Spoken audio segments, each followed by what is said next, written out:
Bonjour à tous. Le carême a effectivement démarré depuis hier. Et je voudrais ce jour aborder une question fondamentale relativement à cette période de carême. Qu'est-ce que le Seigneur attend réellement de nous?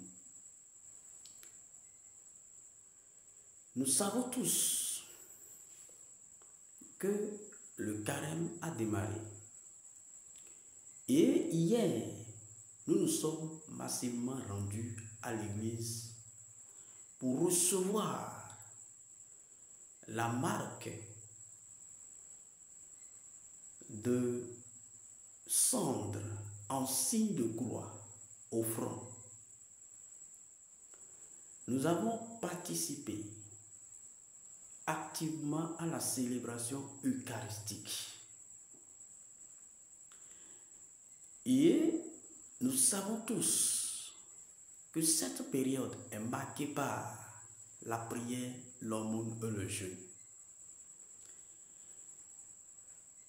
Une chose est de recevoir la marque de cendre au front. Une chose est de prier, de partager, de jeûner en période de carême. Une chose est d'abandonner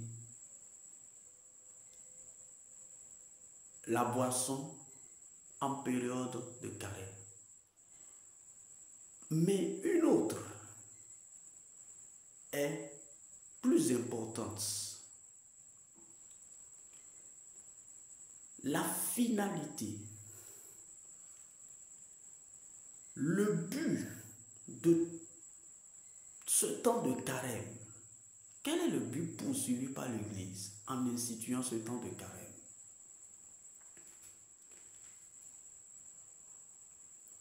Fondamentalement, ce que le Seigneur attend de nous en cette période de carême, c'est la conversion sincère et profonde. Vous auriez constaté, la première lecture d'hier nous dit « Revenez à moi ». Revenez à moi. Donc, l'une des portions de ce texte d'hier qui englobe tout le message de l'Éternel contenu dans ce texte, c'est « Revenez à moi ». La deuxième lecture nous dit laissez-vous réconcilier avec Dieu. Laissez-vous réconcilier avec Dieu. Et lorsque le prêtre pose la marque de cendre en signe de croix sur le front du fidèle, il dit convertis-toi et crois à la bonne nouvelle. Convertis-toi et crois à la bonne nouvelle. Alors, le Seigneur nous invite principalement à une conversion profonde et sincère en cette période de carême. Ce à quoi le Seigneur nous attend à travers ce temps de carême, c'est que nous fassions l'effort dorénavant de nous réconcilier avec lui et de mener une vie de chrétien authentique. Bien sûr que c'est bon de jeûner, c'est bon de prier, c'est beau d'aller régulièrement à l'église, mais c'est plus beau de changer de comportement. C'est ce à quoi le Seigneur nous invite en cette période de carême. Lorsque nous prenons le livre de Jean au chapitre 11, verset 35, Jésus va nous dire, je suis la résurrection et la vie. Quiconque croit en moi ne mourra point.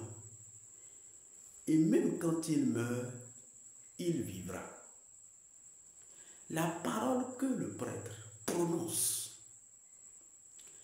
en traçant le signe de croix sur le front du fidèle est une parole prononcée par Jésus au début de son ministère. Il dit, le royaume des cieux est tout proche. Convertissez-vous et croyez à la bonne nouvelle. Le royaume des cieux est tout proche. Convertissez-vous et croyez à la bonne nouvelle. Et c'est cette parole que le prêtre répète. Le prêtre répète cette parole pour nous amener à savoir en tant que chrétiens notre vocation.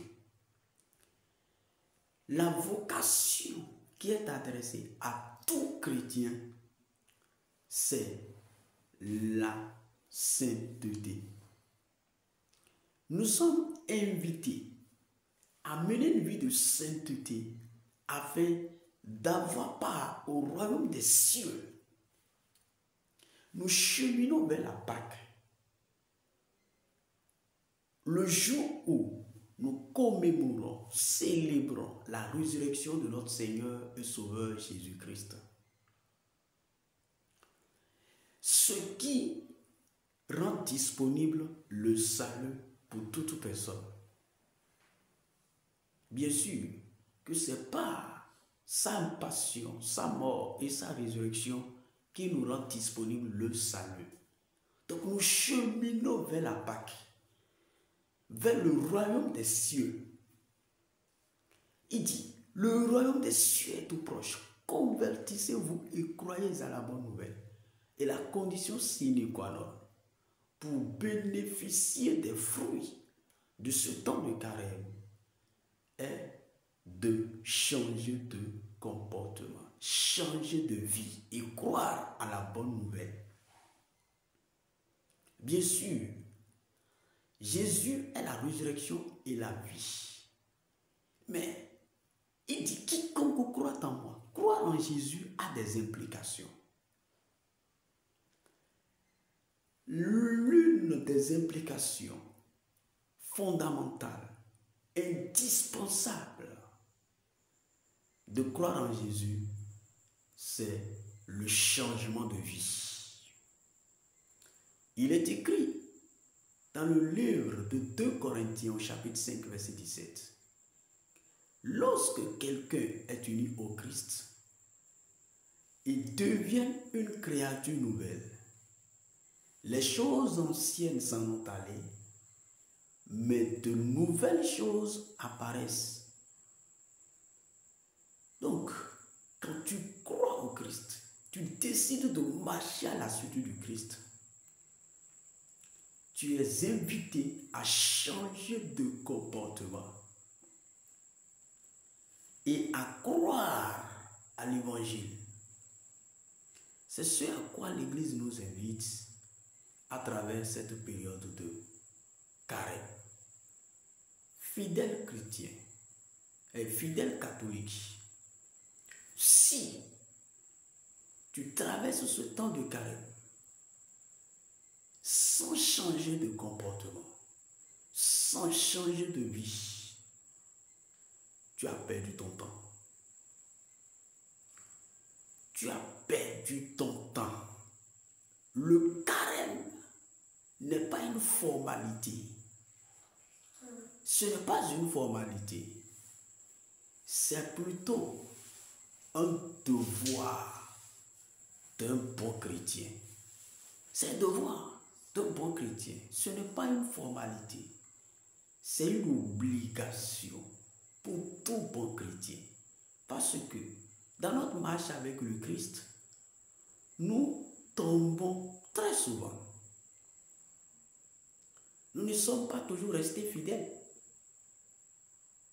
Mais le Seigneur, notre Dieu, nous invite à une vie de perfection.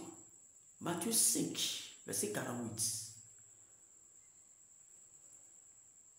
Soyez saints comme votre Père qui est au ciel est saint.